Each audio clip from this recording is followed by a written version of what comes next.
Welcome to B-QuickERP Solutions. Today, let's see how we can perform a transaction in B-Quick Van app.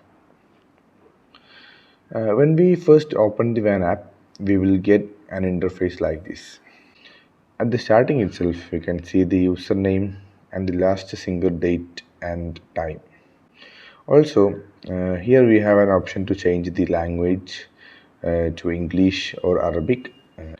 Next, here we can see the total sales amount and the total due amount. Okay, first let's see how we can perform a sales entry in this application. For that, first go to the sales menu. We will get an interface like this. To create a new sales entry, click on the new sale button available in the bottom of the application. Here in the starting itself, we have an option to select the payment type. We can select cash or credit. When we select credit, we will get a pop-up like this, which says credit functionality is available for registered customers only. That is, only a registered customer can select credit option. Okay, now let's create a sales entry by selecting payment type as cash. We have an option to select the date of the sales. We can select it from here. And next, we have an option to select invoice type. We have tax invoice and simplified tax invoice. We can choose tax invoice as invoice type for customers with VAT and simplified tax invoice for customers with no VAT. Next, we have to enter the customer name. Here, when we click on the customer name, we will get a pop-up in which we have two options to enter the customer name.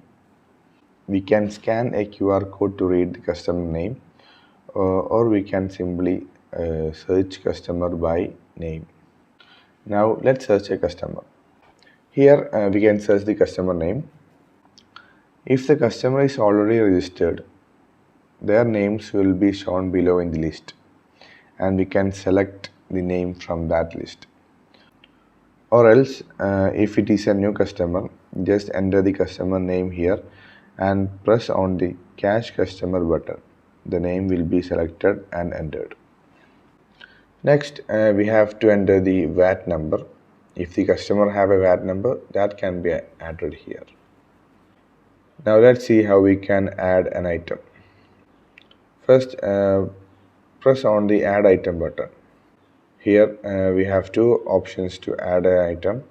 We can add an item by scanning its barcode, or we can browse and add product.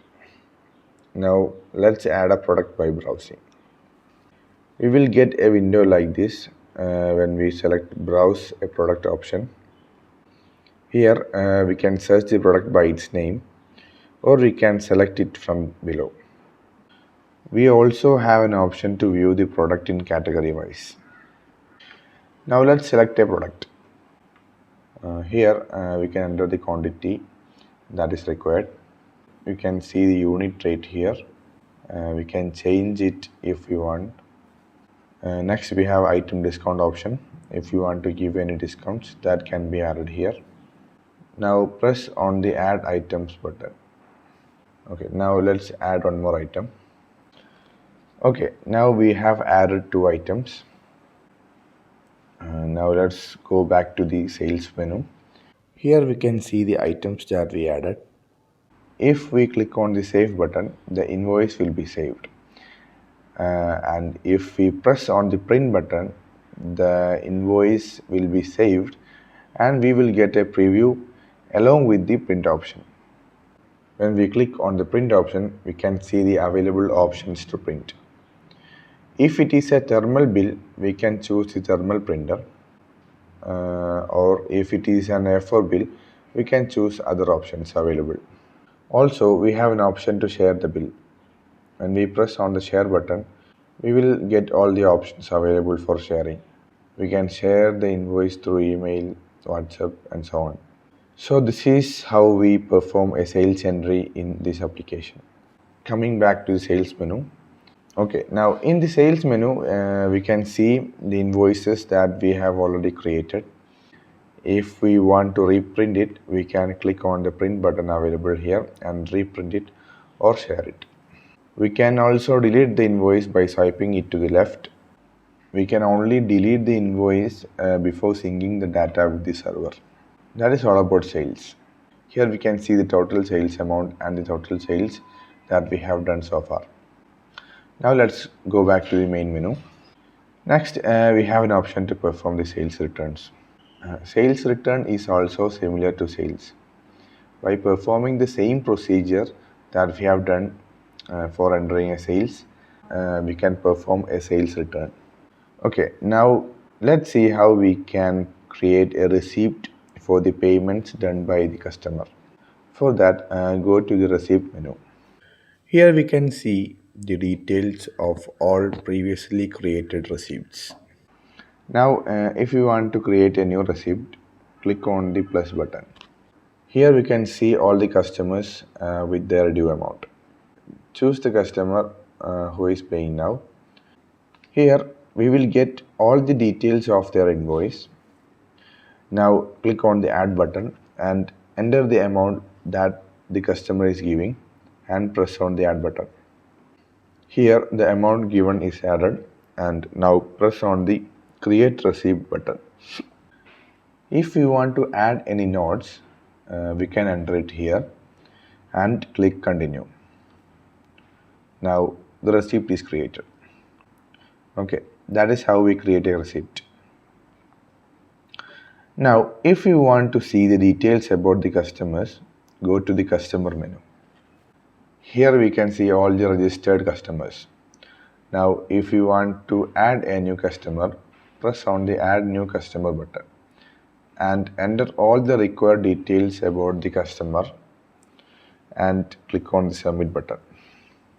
For adding a new customer, internet connection is required. Now if we want to see any reports, go to the report menu.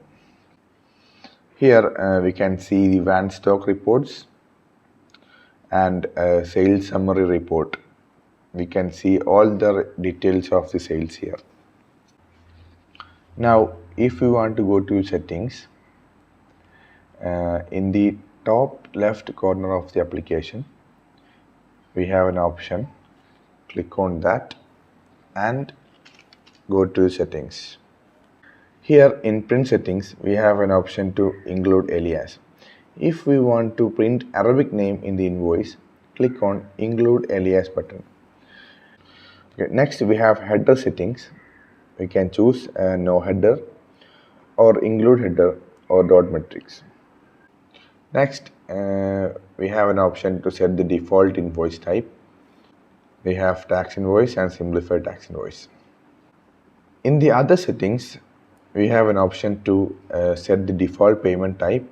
We can set it to credit or cash. Also we can set the default app language. We can set it to English or Arabic. Okay, now let's sync the sales that we have done now. For that we can press on the sync details button available here, or we can press on the sync now button available here. Internet connection is required to sync data with the server. Now let's click on the sync now button. Okay, now the syncing process is started. When this process finishes, the data will reach to the server. So this is all about the WAN app.